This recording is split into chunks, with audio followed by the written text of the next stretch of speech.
just have to do it all again. It's like, oh, could you just do the same thing again? But this time I'll record it. All right. That's the stuff. All right. Andy, welcome. Let's do this. How's it going? Good, man. Good. It's almost midnight here in Greece, and you're in Vegas. And it's I am, yeah. And it's morning for you. Well, it's afternoon, but it might as well be morning because I haven't been up long. Right. So yeah, man, thanks for coming on this, and good to chat, good to see you. And yeah, you too, mate. It's been a while. Yeah. When was the last time we hung out? I remember it was exactly probably 1 year ago. February 2020. That was the last gig I went to, and I think that was the last gig you went to, and you played in Sofia, Bulgaria. That's right. Yeah. Actually, I think that was the last show. Yeah, that we did on that tour. Yeah. And that's right. Yeah, you came out. I drove up there to see you with Death Punch and Megadeth. Yep. And I could have never imagined what would happen right after that. None of us could have. Well, the thing is, it was brewing because, not long before that, we'd been to Milan, right? And a week later, they started locking it all down, and obviously, we were kind of getting news trickled through that there was this thing happening, and how severe it was going to be. Yeah, none of us knew that it was going to. 12 months on from now, it was going to end up quite like this. You're right. There was a little bit in February. Yeah, there was a little bit of that in early February. I remember going to France early February for a clinic, and they were talking about it. And that's the first time I put on my mask on the whole flight and everywhere, and I didn't shake any hands during the the meet and greets and stuff. Yeah. And I remember I was just starting with my pickup company, and I was talking to the factory in Asia, and they told me everything's shut down. So that's when I kind of thought, well, if factories in Asia are shutting down production, this is serious. This means that we're next. Yeah. I mean, that's the thing. I think we might have still been on tour when they were saying that they were going to declare a state of emergency, a global state of emergency sort of thing. But it wasn't until I got home and then Boris Johnson came on the TV and was just like, right, yeah, we're going to have to basically lock everything down, flatten the curve, all this kind of stuff that we've been hearing now that are just sort of sound bites at this point, we've all just got so used to it now. But it's yeah, fuck. I suppose you just kind of when you hear about these sort of things, you just think, oh, maybe it'll blow over, or, maybe it won't kind of do what it did. But yeah, I don't know. I could have never. Yeah. I definitely didn't see all that stuff coming, at least for, now, this is we're talking about a new reality, almost like a new life. That was the old life, and this is a new life now. And yeah, the new normal, mate. The new normal. Yeah. I mean, is that going to include shows, do you think? I mean, I don't know. Not for a while. If you want my opinion, not for a while. So I'm kind of prepared. Well, I wouldn't say mentally. I'm trying to tell this to myself. I don't know how I'm going to be in 6 months from now. I might be a complete alcoholic, I don't know. But well, let's hope not, but yeah. But I'm kind of telling to myself that, okay, this is probably going to be for the next 2 or 3 years, the way that I see things going. So I don't know what this will mean, man. I'm just trying to stay sane, and thank God for music. We have music at least, and we can work on stuff. Well, that's the thing. I mean, obviously there's a lot of people affected by it with having to do physical jobs and stuff like that. I think the thing that I try and stay focused on is the positives. Now, I mean, the only negative really in my world is that you just can't go out and physically play, which is a big part of it. But you can still work in the studio, can still create music, can still play guitar and Absolutely. So, the fundamental core of, what we do or whatever is still available to us. So I think as long as that remains a thing, then, Absolutely, yeah. some positivity can still, remain. I mean, I'm in Vegas now, but, they're still allowing essential travel and all this kind of thing. So it was all like a above board, and there's plenty of stuff to be done here with the band and everything that we could still be doing while we kind of wait for the green light to be able to go out and do gigs and stuff. So I'm thankful for that as well. You know what I mean? That like even in the absence of touring, we as a band can still work, and I was able to travel and be in the same spot. You know what I mean? So it's just trying to stay focused on positive stuff rather than looking on Twitter or looking at the news or whatever, and just getting drawn in that'll the whole just thing. That'll just drive you nuts. The more you look into the news and you just I tend not to pay too much attention to that. Like I've always done that. I mean, of course, sure, I'll go there like for a couple of minutes every day just to see maybe a little bit of what's going on. If any big UFOs have landed or something, but if okay, whatever, then I'm back at this point everyone would be like, back to COVID. Yeah, exactly.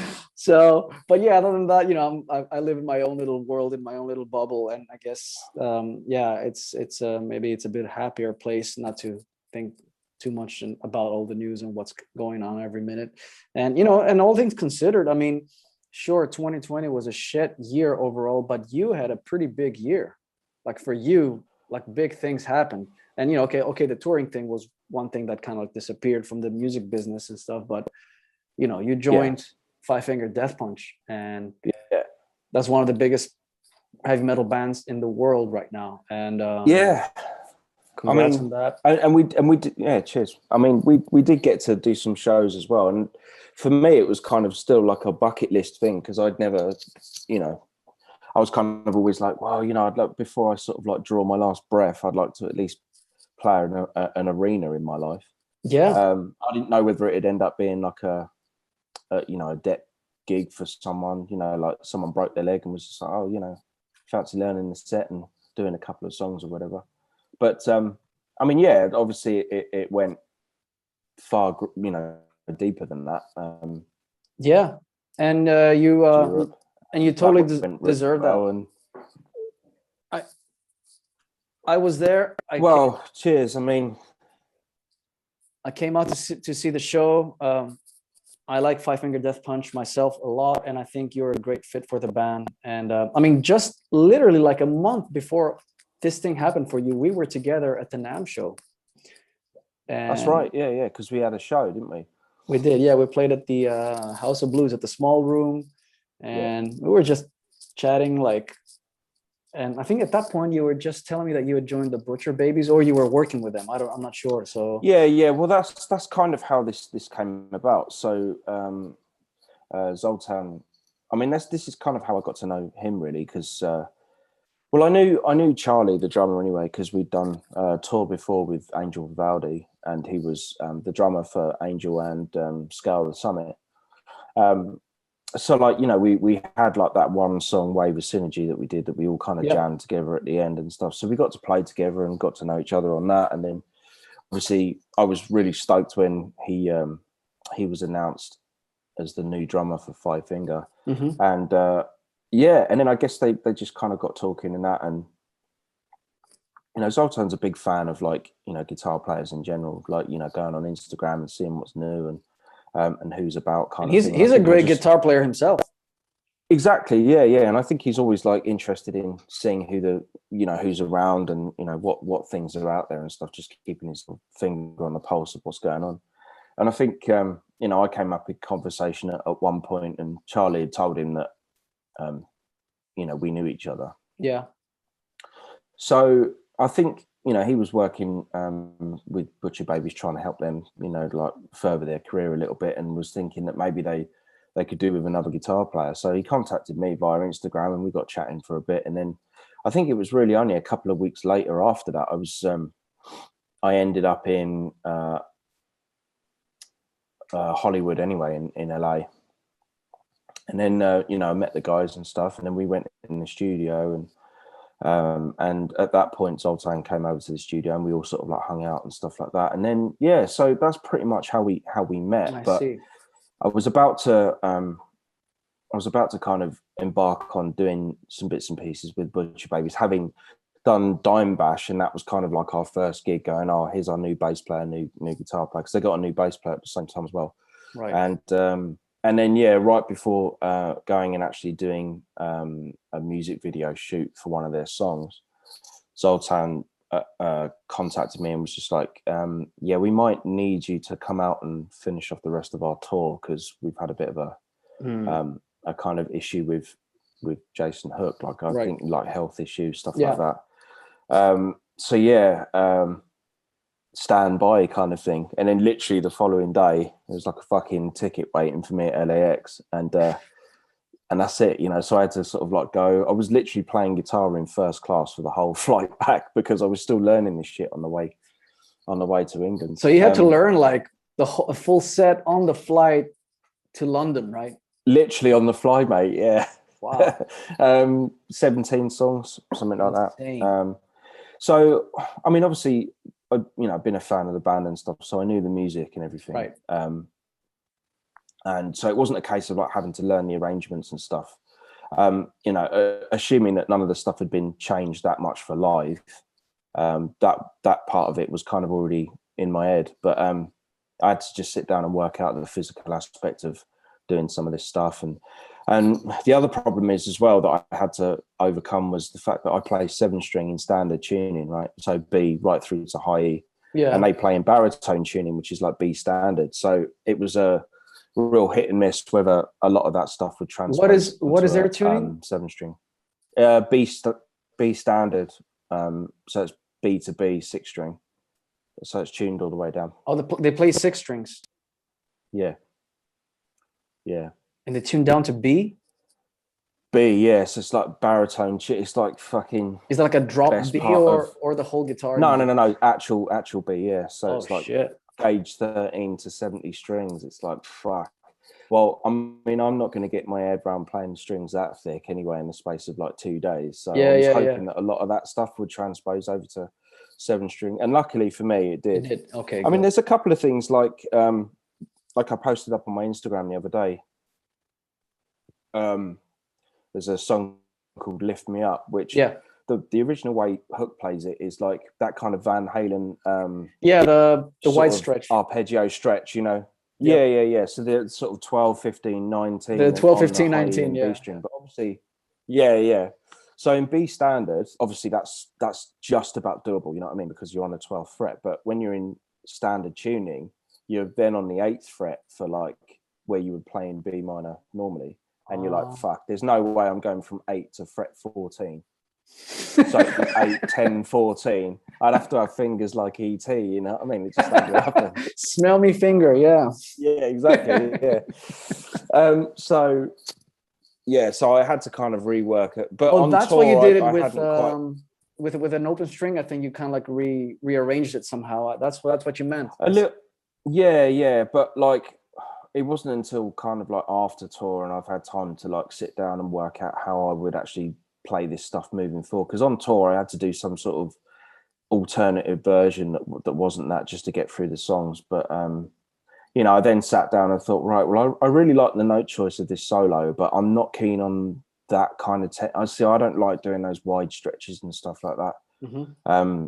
I'd much rather, you know, see if there's a more efficient way of doing it. So I sat down and I worked it out, and eventually I'd figured it out. So yeah, there's things like that I didn't have a huge amount of time to like properly nail 100%, but most of it was as on record and you know, replicatable enough that fans would be like, oh, okay, yeah, this is still the same song, same parts and everything like that. You know what I mean? So at least they got their money's worth, if you know what I mean. Even to me, to me, when I saw you guys in Sofia, I mean, I don't know, it sounded like the band didn't even miss a beat, you know. So it was like, it felt like, you know, you were there like the whole time, you know, all along. So, yeah. You know what I mean? I didn't notice, and I knew at the same time when I was watching the show, I'm like, wow, this guy just literally like learned like the full set and, you know, just jumped in like right away into this. And that's tough to pull, man. I know. And I mean, what was it like with you and Ozzy? Was it kind of like the same thing, or I did get to do. did you have a bit more time? I did get to do rehearsals, obviously, because it was like in the beginning, it was just one-off shows. Yeah. But for me, the problem was that in the beginning, they really wanted me to play Les Paul style guitars. And that wasn't my thing at all. Right, yeah. And I'm just used to playing these weird guitars up there, you know. So Actually, did Sharon say something to you about that guitar? I seem to remember you telling me something. They just thought they thought it reminded me of Dimebag. Right. It reminded them of Dimebag, and they were like, no, it's too Dimebag. And do you like Les Pauls? I'm like, I was not really. I was more like a Strat guy, but you know, but I was so used to doing my thing with that, and I was like, oh man, this is gonna be a problem. So I tried to bring in like an Eclipse. I was playing ESP then, so I tried to bring in Eclipse, which are great guitars, but you did just a signature model, didn't you? There was like this sort of white and purple thing. Yeah, later on we did that. It kind of like made sense. I used to bring it out when we did like more, you know, the classic Sabbath tunes, which was more just pentatonics and like bluesier licks. But for the more like technical songs, I would just go back to my random stars. So that kind of threw me off in the beginning. I gotta tell you, I never really felt comfortable with those guitars, even though they were beautiful guitars. I never really felt comfortable playing those. So it was just like, I know what it is like when you kind of like jump from your own world into this like other big world. All of a sudden, here you are now, swim, you know. So it's not easy. I mean, it definitely is. It's one of those things though, where it's like, how many opportunities in your life do you think you're ever going to get when something like this comes along? It's like, it's non-negotiable. Fuck it up. Yes. You know, no, I mean, it's if you get it once in a lifetime, that's it, you know, and you definitely got to grab the chance. Absolutely. No, 100%. And like, I mean, I realize as well, because I mean, you know, Zoe had seen me play like once in the studio, like in front of him. So he knew that, you know, I could kind of just turn up in a scenario and just kind of like wing it, and something would happen that wouldn't be totally disastrous. But I realized that from his point of view, obviously with the size of that tour and, you know, Death Punch, Megadeth and Bad Wolves, especially the size places they were playing, it's like, it's a huge risk that you're taking to like ask somebody to like come and do that. I mean, it's a hell of a lot of trust you're putting in someone to like, you know, come and deliver the goods and like you say, try and make it look like that it wasn't just like a new thing, like it had always been a thing, you know what I mean? So like, that kind of wasn't lost on me either. I didn't take it for granted.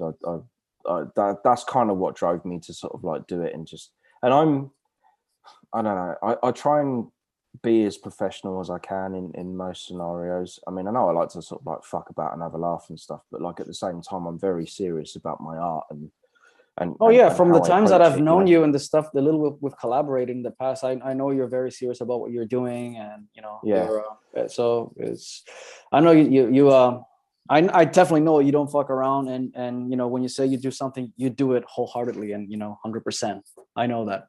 And I think Zoltan knew that as well. He knows, and you know, it's not by chance that you had made already such an impact in the guitar world, you know, way before you joined Death Punch. You know, like you already had a big reputation as a guitar player, and you know, with your style and how influential you were. So he knows, you know, he knew, and to you, I know what you mean, the way you explain it, but you know, you have to understand also the other side. So I knew. Also, well, it's hard to see it from the other side, obviously, because you know you're in your own sort of meat puppet, if you like.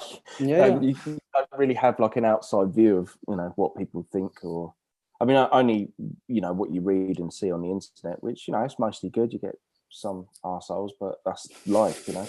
But like, no, generally, it just, that's it. But yeah, so I'm happy it kind of went the way it did. I mean, obviously, you know, I'm happy that it happened, but obviously it was sort of like to the detriment of somebody else's like life and career. But then I don't know, it's kind of, I think things just like naturally move on, and Yeah, and this is just one of those things, that had nothing to do with you. I mean, that was not, you were not responsible for that. People come and go in bands, and that's how it goes. And Yeah. I understand, and things happen in life, and especially for you, like the legacy that you followed, like, being part of the Ozzy Axeman history, you know what I mean? It's like there's a hell of a lot of history there, It is, and it was a heavy spotlight. It definitely I can tell you, definitely stressed me out. I'm not gonna say it was a piece of cake, because it wasn't. It was yeah. I mean, you made it look easy. I'll give you that, because some of that stuff is, I mean, you have to be really on it, like rhythmically, especially for a lot of the riffs, like I don't know, or Miracle Man, or Bark at the Moon, all that stuff. That's like, that's actually harder than some of the leads, to be honest. Some of those rhythms, man. Yeah, they are. Yeah, and it was also like, for me, I came from a background of just playing in Firewind, and I was always used to playing with another guitar player. And then all of a sudden I was like, okay, it's just me now. So that was a bit strange, So yeah. But yeah, that's man. it. Like you say, you gotta just step up to the plate and and do it. I mean, even with the guitar thing, it's like, I can imagine like that's because I've had those similar situations where it's like, can you do this? And it's a little bit out of your comfort zone, and you're like, fuck. You have to just consider the gig and consider your response, and then be like, is it worth me like making a big deal out of this, or should I just do it and shut my fucking mouth? You definitely have to pick your battles. But it's good to be a little bit. I learned to love to being out of my comfort zone. I think that tends to make us better musicians, better performers. I think so. I mean, I've currently been trying to get my head around playing the guitar a bit like lower.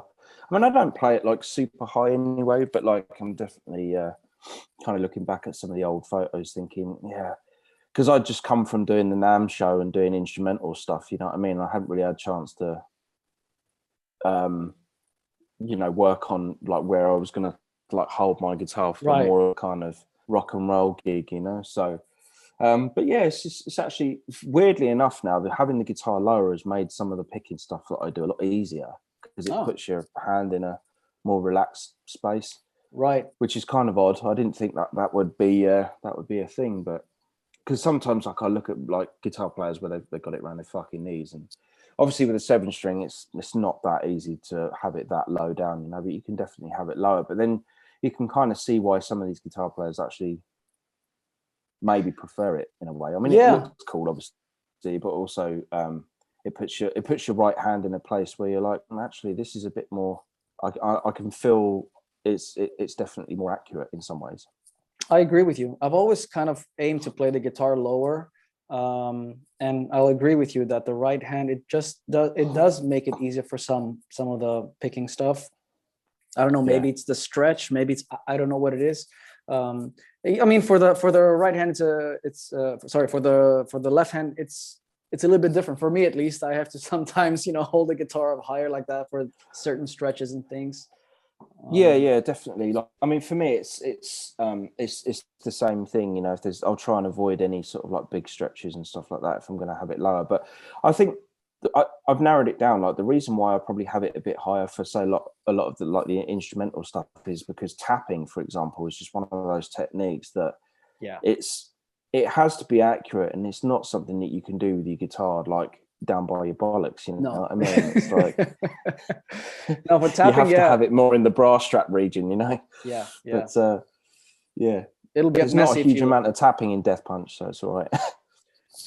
Yeah, man. No, but your solo stuff, like if pulling a full set of the stuff that you do instrumental, I mean, that's demanding stuff right there. So and that's it. So, but I tell you, it's a different mindset, like completely. I mean, especially with the I don't think 5-finger Death Punch get enough credit at all, especially from like the guitar point of view, because it's like, people just go, well, some people moan that it's like maybe just like mindless, or it's like it doesn't take any skill to do that kind of thing. It's like, fuck me, like you couldn't be further from the truth.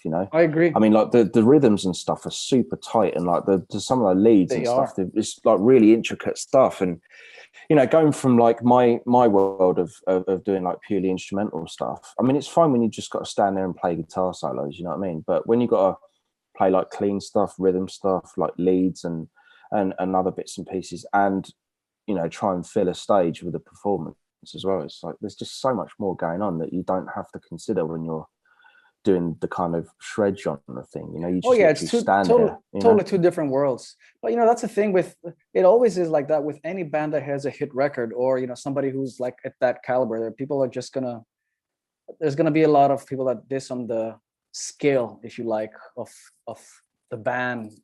Oh, this is just radio music or whatever. But I mean, you're right. Well, they have that as well, but yeah, they do. But they have some intricate parts, like the rhythm parts is hard to play. And I hear that there's like a lot of fast double bass going on. It's really tight. And yeah, I mean, and Jason he's a great player. Like all his leads were great. I always loved the guitar parts and arrangements in Death Punch since the day I heard the band. So yeah, I definitely think they are misjudged for those things. Yeah, I mean, sometimes you see these comments and you just think, if we were just in person now, I could just hand them the guitar and go, well, fucking get on with it then. Let's see how you get on, because just playing, like standard sort of like metal stuff that maybe you might have, like Slayer or Metallica or whatever, I mean, like some of that stuff's pretty hard, but like, I don't know, like if like, because I know that people that are like Slayer, Metallica fans or whatever, they kind of maybe look down on Five Finger a little bit and go, wow, that's not like proper metal. And it's like, well, okay, fine. Let's see if my playing Master of Puppets has actually helped you play fucking like Burn Motherfucker Burn or something like that. Because I don't know, like I'm pretty sure it's just as hard, Absolutely. So yeah, there is that. But then I don't know. I knew this like going in anyway, and I never took it for granted that it was just going to be a piece of piss, and it's not. It takes just as much fucking work as anything else. You know what I mean? It just so happens that they do have that side of the band that is like radio friendly, and they've had a lot of hit doing that stuff as well. I see nothing wrong with that personally. So yeah, everybody wishes their band had that, the radio on their side as well. Believe me. Yeah, I mean, anybody telling you that they didn't is totally fucking lying. Right. And I tell you what, as well, like if you any of these people that kind of like, I don't know, that talk shit about this kind of thing, he'd be like, yeah, I'm pretty sure if you got the phone call to go and do that, you'd fucking do it. Absolutely. I can't imagine anyone would say no, so. Exactly. There you go. So. Yeah. So, yeah, man, but with that said, I have to say that one of the records I really enjoyed last year listening to was your solo record that you put out. Oh, new one. The latest one, yeah, CSIL. Yeah. Which still remains a mystery to everybody. What the hell does that thing mean? Well, no, I told Derek at Masters of Shred, right? Oh yeah, you did? Okay, what is it then? Yeah, because well, it was just creative solace in lockdown. That's it. Oh, there it is. I thought it was like Chris, exciting, Sandy, but it was the name of. No, it was just me. Just a guitar on a laptop, mate. Trying to pass time in lockdown, and it was a fold on like my desktop, and it just had like CSIL on it, and because that's what it was in my mind, I was just like, I'll just call it that for now. And to be honest, I couldn't really think of another title which encapsulated what it was, because it wasn't really. I wasn't writing this album because I was like, heartbroken or fucking this, that, or the other. It was just an opportunity of like or even like a creative need to do anything other than I've just got loads of time on my fucking hands. What am I going to do with it? So I just thought I had some song ideas on my phone and just kind of. I think that's some of your. I think that's some of your best material that I've heard so far, actually. So. Wow. I don't know what's, so I don't, it's hard to analyze like what is the thought process behind each song or each album. Like everybody's got their own thing, and maybe sometimes it doesn't mean much, and maybe sometimes it means everything. But to me, it was like one of the best guitar records I've heard in a while. And as you know me, I'm not really, I've told you before that, I stopped listening to a lot of instrumental stuff because after a while, I think it just got very boring. And there's very few guys out there that I've heard that made me excited about it again. And you're one of them. And I think this last record is great. And I think because you're also produce and mix the stuff. It sounds killer. Well, yeah. I mean, again, it's just like, I mean, that whole thing started because like, just I have to stand in a room and explain to a drummer what kind of rhythm I wanted behind the riffs that I'd written. I mean, this goes back all the way to like college days, like being 16 and first started using Cubase and stuff like that. And it's like, I guess I've always just presented or put ideas in some sort of raw, full format that I could give to somebody and go, look, this is the idea that I've got, or whatever. But weirdly, like, I didn't really start getting into using the sort of digital audio workstation stuff until probably around maybe 2010, maybe 2011. Okay. Because up until that point, I was just because like the first couple of records I did on like one of those Boss BR 1600 things. Do you remember those? Like they actually printed the CD in the actual recording unit. I had one of those what was it called? I had one of the earlier ones, the 8-track that Boss put out. It was like the discs. Yeah, it's probably BR 800. Yeah, I don't know, but there was like this thing, and it had all the faders on it, and then the CD in it, and that was like my sort of studio. But the only thing that I did was program drums in Cubase, and then export like a stereo wave of the drums. Or no, just record it into the machine, because that's the thing, you couldn't cut and paste or anything doing it that way. You had to do everything, from start to finish. Oh, really? So my first couple of records were done like that, where they were just, everything was recorded from start to finish.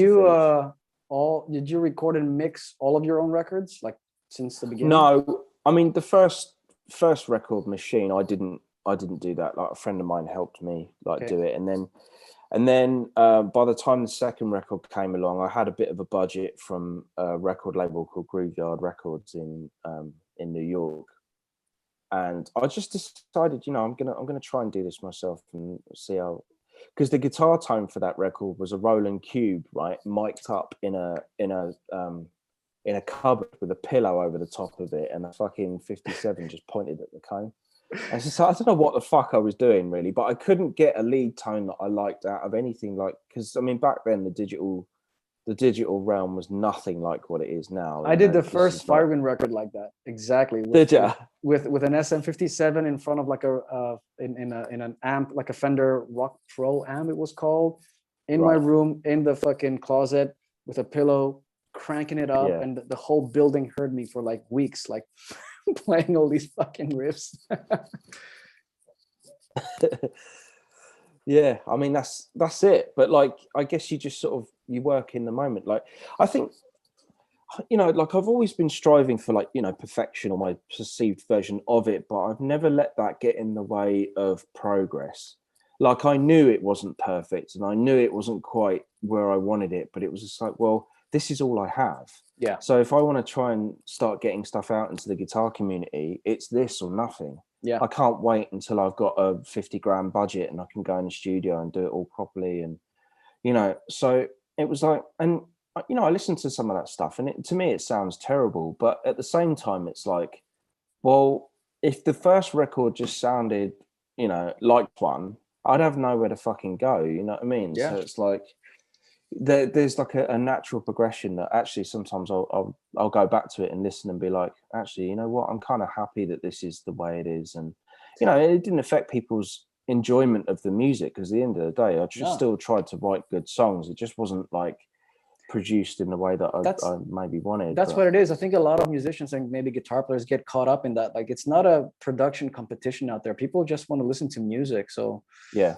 nobody's gonna judge. Nobody knows if you recorded, like you say, with a cube amp in your closet, or if it was like, in an expensive studio. And I always look at albums. I'm also happy with all the stuff that I've done in the past, even though I've done albums with like I told you as well, like in my room, miking up an amp in my room and not knowing what I'm doing, to using like the what do you call it, like the Line 6, the pod. Remember the first pod? Yeah. So I mean, look, I look at each album as a how do you call it, like maybe as a photographic memory of that time. Yeah, like a snapshot of the time. Yes, you know? that's all it is. Like how was I back in 2000 or in 2005? What was I thinking? What were my what was within my reach? What was the best thing that I could do? Who was I back then? And that's the answer. And I think that's the whole meaning of progress and evolution, you know, that you're going to try and do better next time on all aspects. Well, that's it. I mean, I'm assuming you're kind of like me in terms of like, you know, you're always trying to be the best and do the best thing that you can, you know what I mean? And it's like, but you just have to do the best with what you have. But the thing is, like, I think when you have like a mentality, say like ours, where like we obviously, you know, try to be the best at what we can do or whatever, even with the limitations of say what is available to you to do those records, it's still maybe just a little bit above a lot of other stuff because of maybe our dedication and commitment to the craft, you know what I mean? So, and I think essentially that's kind of usually what separates the wheat from the chaff. It's like, even though it's not the best production, there's a little thing there that you can find that is just a little bit, you know, more a little bit better maybe than I know what you mean. Stuff, you know. And on that note as well, you know, I was happy that we got to do a track together, man. Now it's almost 2 years ago. I know.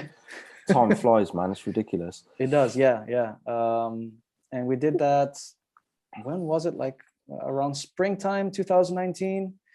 And killer track, Waking the Dead. Wow. Well, it's a bit of a departure for like, because like I don't do a huge amount of like neoclassical sounding stuff, because I suppose even though I'm influenced by a lot of those players, it never really kind of filtered down, maybe as much as because you're playing is a little bit more in that realm than mine is, I'd say. But that track was definitely written with you in mind. I had like this open string riff and then the kind of fast double bass thing and stuff like that, and the progression and everything. And I actually don't think we'd been chatting about doing a track at this point. I think it was in my mind that we might do something. So I kind of had this thing, and it was already there.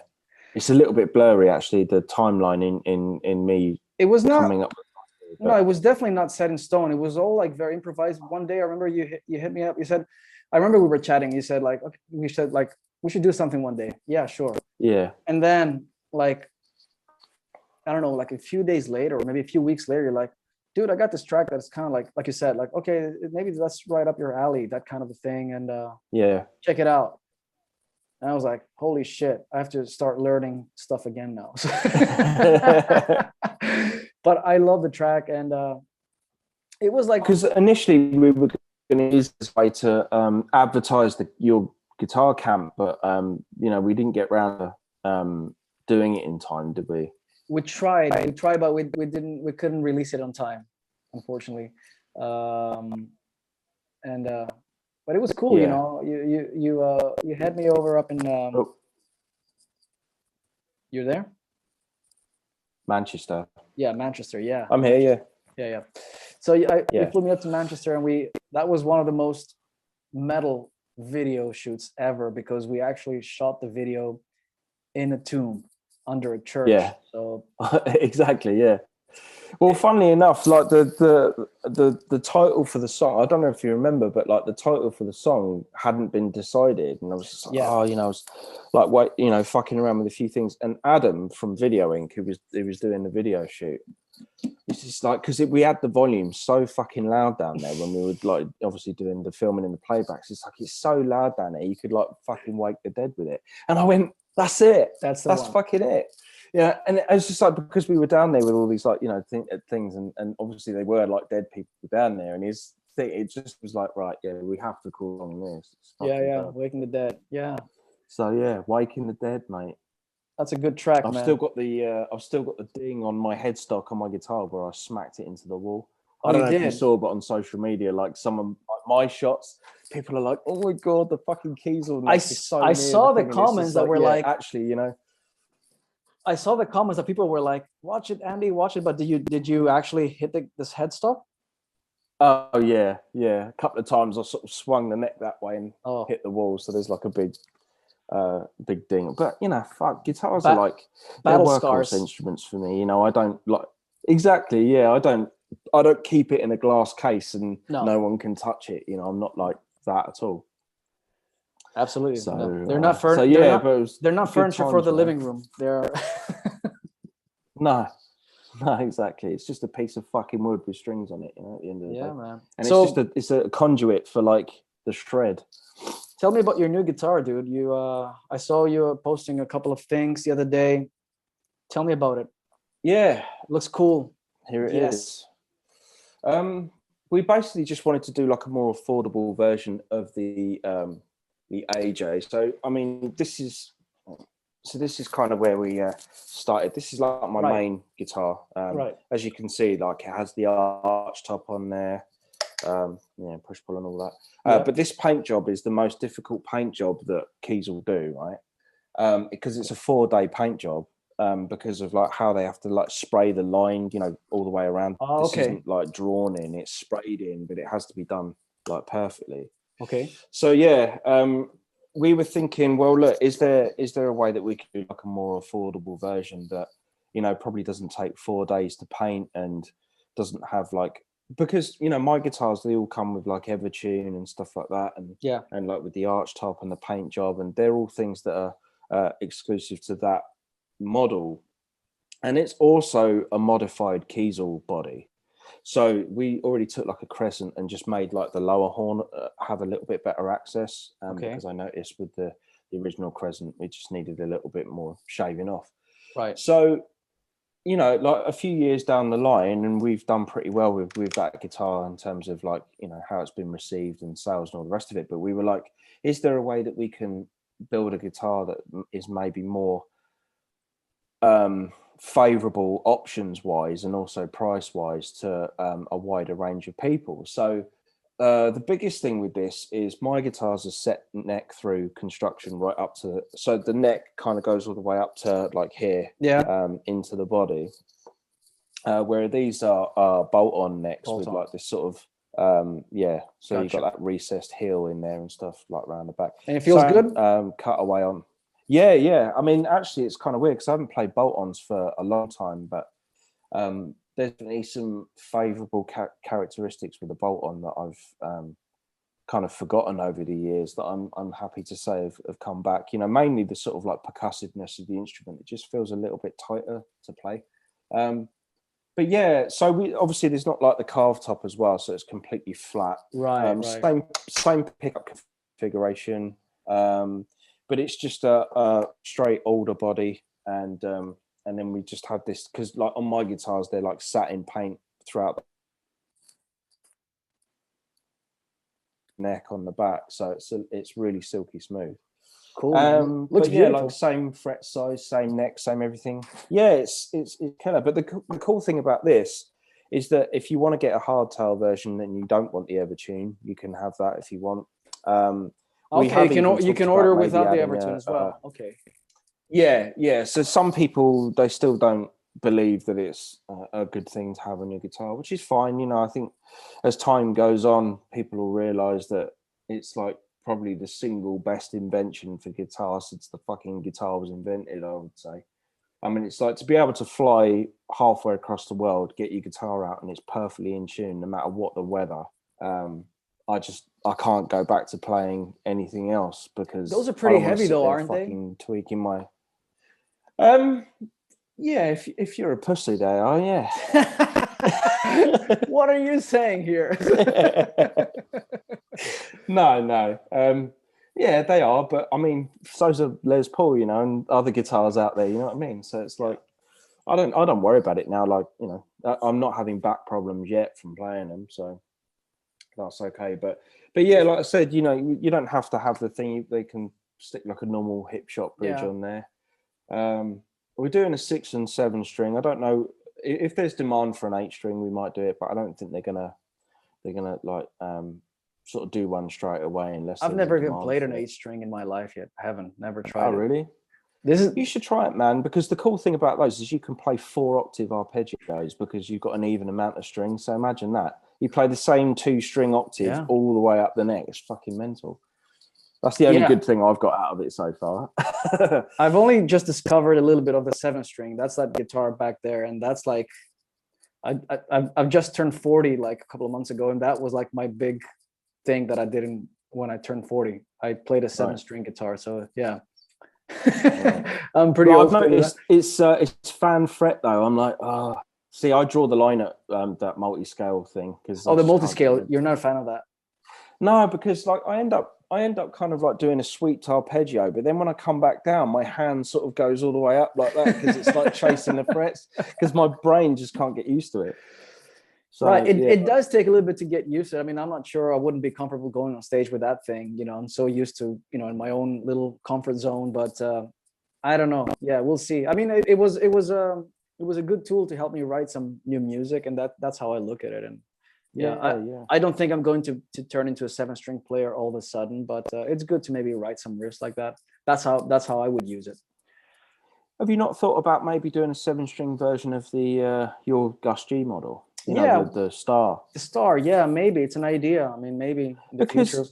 you might feel that like if you modify something that you're so incredibly used to, the change wouldn't be that weird. Like I think you would definitely probably feel more comfortable going on stage with that because. To be honest with you, I play it just like a 6-string. It's just got a low B on it. I don't use the low B for like any of the like leads and stuff that I do. No, I know for the riffs. Yeah. It's for the riffs, yeah. But weirdly, right? It's less claustrophobic to play on a 7-string than it is on a 6. Because whenever I play on a 6 now, I'm almost like reaching for like more. I'm almost wishing for like more space, and I'm reaching for more strings that I don't normally use. Anything extra on the 7-string, but it's just this, it feels like something's missing. And also weirdly for like ideas and stuff, when you're looking at a fretboard that's slightly wider and like it looks like it's got more space, you feel like you can see more of your ideas and what you would do. I feel like now when I get to a 6-string, I feel like I'm being penned in and I can't see the majority of things I would normally do. It's so weird. But I haven't felt that yet, but then again, I haven't really spent as much time as you have with the 7-string. So no, I mean I've been playing 7-strings now for about 7 or 8 years, I think. So yeah, I'm so used to it now. Right. Yeah. So we'll see. Yeah, so but you just yeah. No, I'm considering like what you said. You know, it is an idea that maybe I should make a 7-string, even if it's a limited edition for my Star guitar. Maybe, yeah, that you know, I wouldn't be opposed to that. It's actually something on my mind, but we'll see if we do it. Yeah. So you just brought out some new pickups and stuff. So how's that going? Yeah, it's good. I mean, you know, it's still early stages. You know, they were originally on those models, but now just trying to make them out there, put them out in the world for those that are interested in checking them out. You know, I had 2 models, one passive and one active. So, you know, I'll you know, when I have the product in, I'll send you a set to check out if you like. Yeah, I mean, if you do a 7-string set, mate, then yeah, why not? Yeah. Well, it's not in the it's not in the cards yet, but hopefully we will do that. No, but when you do, like, yeah, because I don't actually own any, or I mean I do, but I haven't got any 6-strings in regular rotation. So, but yeah, so what were you thinking behind that then? Have you just been using a certain set of pickups for a while and thought, oh, you know what, I reckon I can just do this better and do my own thing? Or yeah, it was kind of like a necessity thing. I was with Duncan for so long, and I had my own pickup there, and it was just like I've been wanting to make modifications to it for a while, and you know, it's like when you're part of like a bigger of like a big company like that, and it's like such they have a big roster and all that, so it was just kind of hard to get my, you know, the things that I wanted to come to, the messages I wanted to come across. It was just hard to get any answers back, and it was like, well, I would just, you know, it's one of those things where you just want to have pure freedom of doing it. And I just, you know, actually Rob Chapman kind of like, he kind of like pushed me with that. He said, dude, you should do it. You know, look what I did. He gave me the example of his story with Chapman guitars. And I was like, you know, why not? And I'll give it a go. And I was lucky because Jackson supported me. They're like, yeah, we'll put your new pickups on the new guitars. No problem. So you know, it's just like it's a new venture. It's you know, I have no crazy expectations out of it, but I believe in the product. I'm happy with it, and I did the modifications that I wanted. And the beauty of it is like we can make whatever we want, like, you know, and the plan is to maybe in the future bring other players on board, like, and you know, I can make them the pickups they like. Why not? This is the philosophy. Well, that's it. I mean, you know, quite often people's view of getting endorsed, I suppose. I mean, it's great, obviously, that a big company gets behind you and believes in you enough to slap your name on a product. But the biggest downside of that for me is definitely autonomy to kind of do what you need as an individual rather than something that is considered saleable on mass. You know what I mean? So, like, I think a lot of the reason why, you know, so I moved to Kiesel from ESP was purely that reason, going from like a big sort of like corporate company where, you know, you don't really get a huge amount of say on what you want to do necessarily, as opposed to working with someone like Kiesel, is still a, you know, big and you know, up and coming. I mean, it's only been a thing really for about 6 years or so, and the company is just like growing exponentially, you know, in an upward fashion. But like, yeah, but there's more of a kind of like personal relationship there, and you can be a little bit more hands-on, and you can say what you like, don't like, and you can really develop something that is definitely way more akin to where you would actually want to be, you know, with a product than it's important trying to make something work, you know. And it's not about like being needy as an artist and stuff, and that's like a, you know, it's none of that at all. It's just being able, like you say, to kind of, you know, get your ideas across and actually, you know, be more hands-on with the instrument you're designing or whatever product it is you're designing. That's what it's all about. I mean, and that's that's a real, that's when a product is really is coming from you, from the artist. That's the essence of a signature product, if you ask me, you know. Yeah, I mean, I think we're all kind of nerds at heart as well, you know, and we love like the detail, the intricate, you know, things and how things are put together. And, you know, I mean, like I've learned a lot about the guitar since, you know, moving over to Kiesel than I did before, because of like things that you discuss and, you know, differences in like woods and tones and scale length, you know, all that kind of shit. But yeah, it's interesting to kind of like be part of that. So it's another step forward from just slapping your name on something and that's that, you know. You feel like you have a lot more of your kind of like soul and will put into something. And yeah, like you say, it's not about being a needy artist or being difficult or this, that, and the other, you know. It's just like, oh, you know, just play the fucking guitar and shut up. It isn't about that. It's definitely more about getting into the sort of nerdy part of it, and that's what it's about. And it's interesting, you know. It is. I definitely found a lot more. I definitely developed my what do you call it? Like my passion for these things over the years, as opposed to the beginning. You know, as I was growing older, I wanted to get more and more involved in these things, and one thing leads to another. You know, the next thing you know is you make like your own pedal, or then you make a pickup, or maybe like a guitar, or like like in your case, you're joining more of a boutique kind of company, and that you're more hands-on with what you want to do. Exactly. Yeah. Cool, man. I think, I mean, just going back to the production thing quickly, like I think that's definitely another serving the nerd within me, you know what I mean? Because it's like, it wasn't until like maybe the last two records, Arrival and CSIR, where I actually learned enough about, you know, what I was doing. But I don't know, I just had this like thing come over me. Like, I mean, I've been playing guitar 25, 26 years or something like that, and I just feel like I wanted to develop another skill that was gonna help. And I've always been into like production and stuff like that, and all, but I just never really knew how much of a nerd I was about it until I started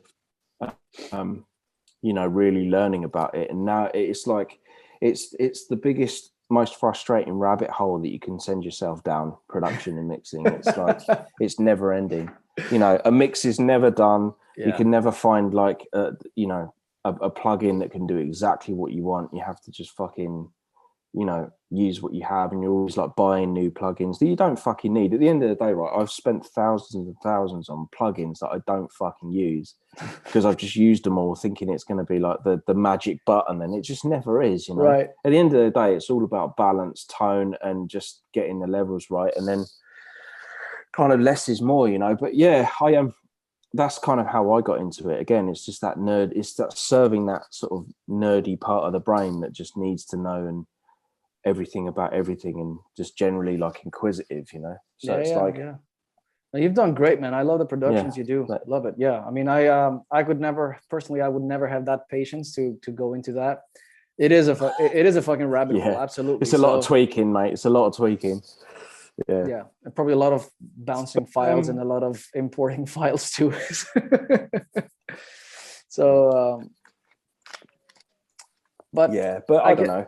I think I found it in a time where psychologically I needed something to kind of focus on, because like you probably experienced this as well, but sometimes being a musician, it can be hard on your mental health, Absolutely. So you have to just find ways of like battling through it, and the way I normally do it is to just find something that I showed maybe a little bit of interest in the past, and then just go, right, okay, what is that? Now I'm at a time where I need to know everything about that thing.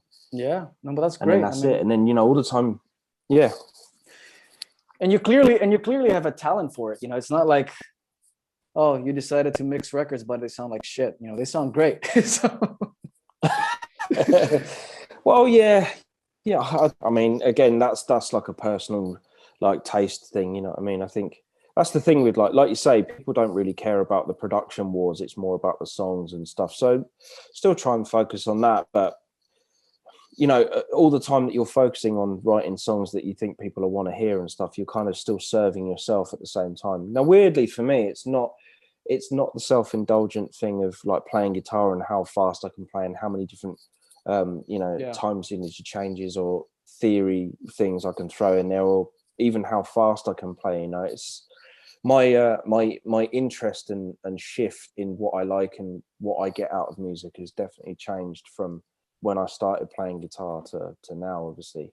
And actually, weirdly, technique is one of the things that's probably lowest down on the list of things that buzz me about music and guitar players. Same here. It's just, to me, it's just a tool. It's a tool to get you whatever it is you want to achieve. It's nothing more. It's not something that I focus on. So yeah, but I think you have to, though. Initially, weirdly, like if you've got a good sense of musicality, you kind of carry that through.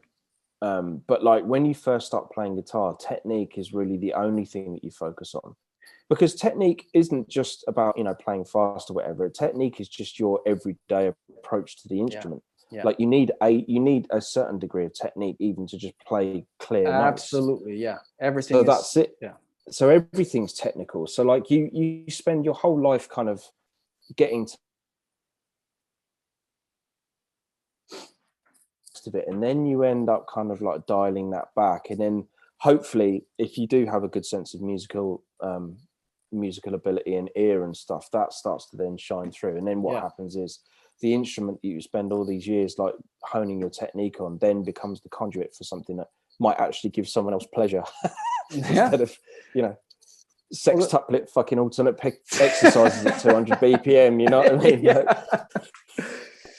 No, that's the thing. Everything, like you say, it's technique, and it's like learning how to read and write and speak, basically. That's your everything in learning how to express yourself, and then you use that technique to make music. That's why we need the technique. Yeah, exactly. Yeah. So yeah, man, but look, I don't want to take up too much of your time. I know you got your whole day ahead there, and well, the whole afternoon. The whole afternoon. Sorry. Yeah. And I'll probably spend it eating and fucking just wafting about the place. I don't know. I haven't really planned on what I was going to do yet, but I'll try and write some riffs or something. Yeah, I'll do that. So what are you doing? You just you're writing riffs there. You're staying in the house and just fooling around with ideas. Yeah. I mean, just. I mean, it's quite inspiring, really, because you just got like a whole wall of fucking gold and platinum Death Punch discs all like dotted around the place. So are it's you kind are of you at like Zoltan's house, or where are you at? yeah, just for now, just until I get myself sorted out. But Yeah. So I'm kind of like just sat here looking at the whole wall and thinking, how am I going to contribute anything that's going to be, on that level? And then, well, I don't know, but it's cool because in a weird kind of way, I just want to. It's given me like a kick up the arse to think, yeah, fuck it, I can do that. I can definitely add to the legacy of this band. I think Absolutely you and can. do something cool. I'm totally confident So, you yeah. can, and you will. There's absolutely no way. I mean, you cannot do that. You will, and it's gonna be great. And I can't wait to hear what you guys produce, man. I'm really same excited here. Plus about it. the fact, another bucket list thing for me would be, working with Kevin Churko as well. He's one of my kind of production heroes. So it's going to be very surreal when that starts happening. You know what I mean? Yeah, But, I know he is. Yeah, I worked with him on I worked with him on the Ozzy record, and it was Oh, that's right. Yeah. fantastic. There you go. It was fantastic. I spent 6 weeks with him making guitar tracks and all those things, and it was great. And then later I actually went back and we wrote a couple of songs for my solo stuff, and it was just, yeah. So I think you will really enjoy working with Kevin. Yeah, definitely looking forward to that. And tell him I 100%. said hi as well. So I will. Yeah, definitely. Yeah. Yeah, dude. Well, look, man, thanks for taking the time. It was good to catch up. Yeah, no worries. Always good to chat, mate. You should do it more often. We will, man. I'm always here whenever you want to talk guitars and Well, none of us are going anywhere. Yeah, exactly. But yeah, So, yeah. Say hi to the gang, and thanks again. And we'll be in touch. All right, mate. Take care. And take Talk it easy. soon. All right. Bye-bye.